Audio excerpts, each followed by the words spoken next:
The Lord of the Rings is a big deal. J.R.R. Tolkien's epic fantasy created a genre, inspired a series of hit movies, and single-handedly altered the economy of New Zealand. So you can imagine the excitement when HarperCollins announced that Tolkien's spin-off story about lovers Beren and Luthien is to be published as a standalone novel in 2017, exactly a century after Tolkien started writing it. Here's everything you need to know about the new Lord of the Rings spin-off. Sunrise. J.R.R. Tolkien wrote numerous stories about the history of Middle-earth, some of them incomplete or contradictory. After his death, Tolkien's son Christopher edited a few of them into loose collections like Unfinished Tales and The Silmarillion. Beren and Luthien is Christopher's second attempt at editing some of his father's Middle-earth backstory into a standalone novel. The first was The Children of Hurin, a relentlessly miserable tale about a family doomed by a terrible curse. Fortunately, Beren and Luthien is a lot more upbeat, though exactly what will be in the book is a bit of a mystery. Tolkien produced multiple versions of the basic story, including a draft in which Sauron appears as an evil cat, and an unfinished poem that suddenly cuts off mid-werewolf attack. Lore of the Rings. Although Beren and Luthien takes place in the same world as The Hobbit and Lord of the Rings, it's set over 6,500 years earlier. To put that into perspective, the land where the story takes place sinks beneath the ocean in a massive cataclysm about 4 millennia before hobbits even appear as a species. The world isn't even the same shape, since a particularly angry god violently changes it from flat to round between the two stories.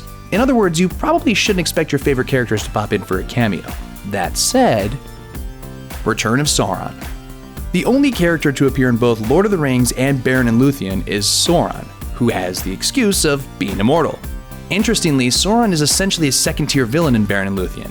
The real threat in the story is Sauron's boss, a guy named Morgoth, the original Dark Lord in Tolkien's mythology. He's a being so powerful that a massive army of angels eventually has to invade Middle-earth to remove him from the picture. Even Sauron is terrified of him, and with good reason. As the ultimate source of evil, Morgoth was behind the creation of dragons, orcs, werewolves, and trolls. He even boasts a personal bodyguard of Balrogs, each as powerful as the one that killed Gandalf at one time. Personal story. Tolkien's wife Edith was the inspiration for the beautiful Luthien, whose songs enchant Morgoth and move even the personification of death to tears. Edith met Tolkien when he was just 16. His guardian forbade him to see her, but within hours of turning 21, he proposed and she accepted. Tolkien later wrote to his son Christopher that the love story was first conceived in a small woodland glade filled with hemlocks at Roos in Yorkshire. In those days, Edith's hair was raven, her skin clear, her eyes brighter than you have seen them, and she could sing and dance. The two were eventually buried together, sharing a simple tombstone that bore the names Beren and Luthien. Badass heroine. One of the common criticisms of Lord of the Rings and The Hobbit is that nearly all of the heroes are men. The book version of The Hobbit famously doesn't have a single female character. Éowyn basically stands alone in the Lord of the Rings books, although Peter Jackson expanded Arwen's role for the movies, while he invented Tauriel out of thin air. Beren and Luthien seems like it's heading in the same direction, when Luthien's father gives Beren a quest to win his daughter's hand in marriage.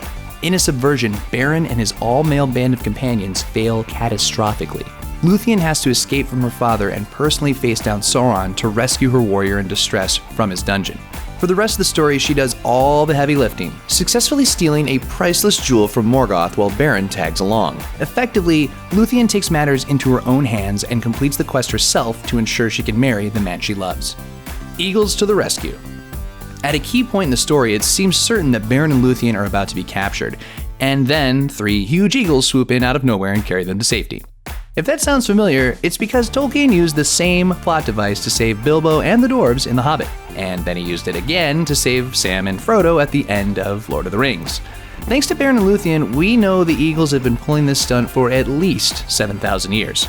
You'd think Sauron would forget invading Gondor for a while and focus on killing these eagles, since they're clearly evil's most persistent enemy in Tolkien's continuity. Cool new monsters. If you're bored with orcs and dragons, have no fear. Beren and Luthien introduces some exciting new creatures to the world of Middle-earth, including vampires and werewolves. I was thinking maybe I should just bring a broom down here for you if you wanted to sweep up some of the skeletons. Unfortunately, the versions of the story that have been published so far don't give us much detail on what these creatures actually look like. So no word yet on whether or not Middle-earth vampires sparkle. The original Aragorn and Arwen. One aspect of the spin-off that should be familiar to fans is the central love story.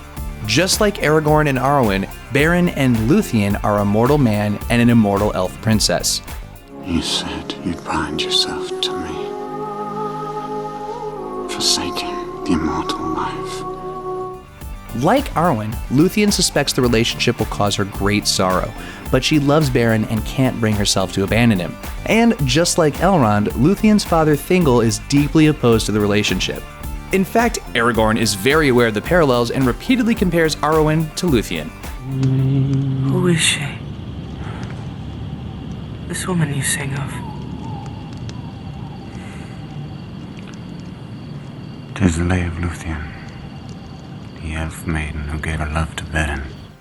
In fact, Elrond and Arwen are Beren and Luthien's descendants. That's why Arwen is able to choose to become mortal at the end of Return of the King and remain with Aragorn.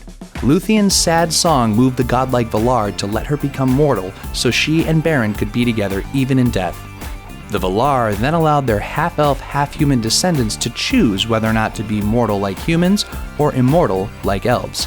While Elrond chose to become an elf, his daughter made the choice of Luthien, becoming mortal to stay with her one true love.